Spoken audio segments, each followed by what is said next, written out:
Hello and welcome to a new episode.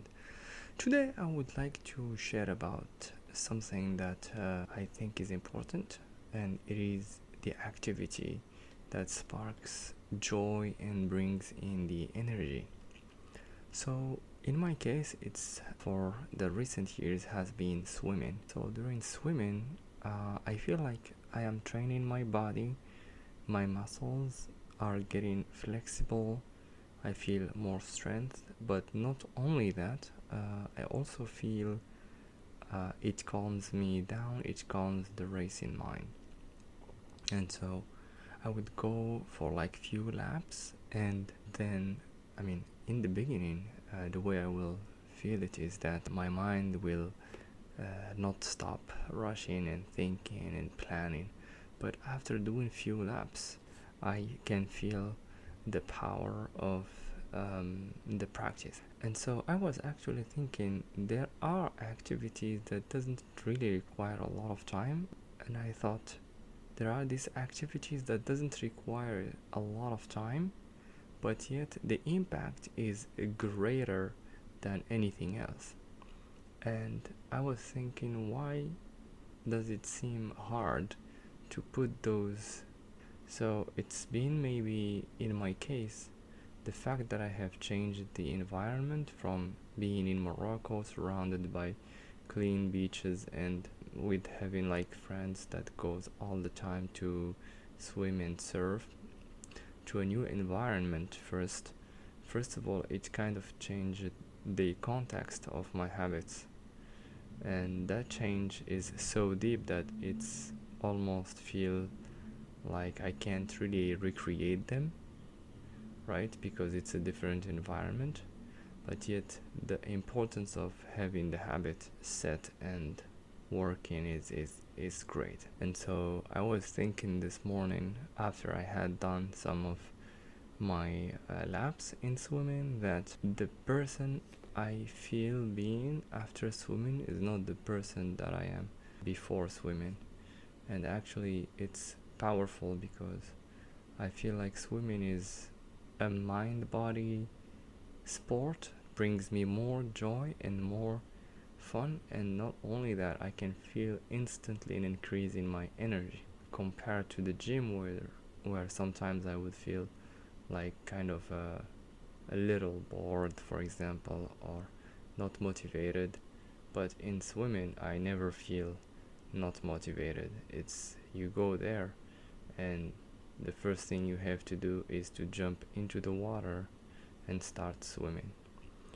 And so I find out this notion of jumping into the water that was like quite interesting, because I feel that in many contexts in our lives there is always the waters, and we all have to swim in those waters, but we kind of stand back and wait and watch the water instead of getting into the water, because we can't start swimming unless we are inside the water, and being inside the water doesn't mean we are swimming. And so that first step, which is kind of just jumping out of the boat, has been like today kind of in my mind after I saw myself getting into the pool and starting the first few laps. So yeah, swimming is an activity that I love doing, and I think I'm gonna have it in my plans as long as I can. Maybe even in the winter, I would love to plan sessions for swimming, because it not only relaxes my being, but there is this aspect also in terms of breathing, and the more I breathe effectively, the more I feel like I'm better at swimming. And so it's like self-observing myself doing the laps and moving my body. It's for me kind of a dynamic meditation, which is awesome, because I also do regular meditation, which is good, but like when it's active within the waters and surrounded with joy, and my energy is like sparking. Yeah, so this is quite interesting, and I was thinking also this morning about the idea of how, in order to get started with swimming, you have to put yourself into the waters. And I thought there is a lot of activities in our lives that requires this quantum leap of faith, where you just have to jump into the water. You cannot know is if the water is warm or cold, or how you're gonna feel unless you are inside it. And most people, I mean, some people in the pool try to see, hey, is it like the warm, is it cold? But eventually, even like if when other people tells you, hey, this is a cold water, well, even if they tell you that, well, basically you have to try it for yourself. And I think this is kind of a deep observation, because a lot of things in the world requires us to hear what other people says, but eventually the last decision about what we should be doing is we, ourselves. Sometimes it can be something that we are afraid of.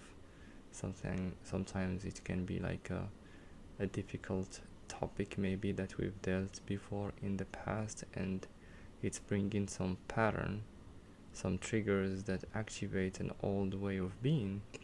And so I believe one should be quite observant of his mental state in order to catch those triggers and see for oneself if this is what you want to be doing. And these patterns can be repetitive, and it doesn't mean that it's a bad thing, but bringing the awareness into the unawareness is the first step in order to take actions. And just being kind to oneself, just being more observer, just being proactive, and do a little bit more planning into the well-being, I think it's an important step in order to keep the well-being in a better state. So I hope you liked this episode. I hope you can find one activity that sparks joy. It doesn't have to be something related to a job or something you want to do as a professional career, but it can be any kind of activity that, if done, provides you with a lot of energy. And I hope you can activate that as soon as you can, because I feel like when I don't act on what I know, there is this anxiety, a stress that comes in, because I know I can do better and yet I don't do better. And so this is how I realized recently that our body and our mind has a greater intelligence than what I think. So you have this intuition. If you close your eyes and meditate for a few seconds, you will hear the voice from your inside telling you what to do. And yet you might be also submerged with emotions of fear, etc. But just sit down and observe yourself and write down your fears. Thank you for listening, and I hope to see you soon.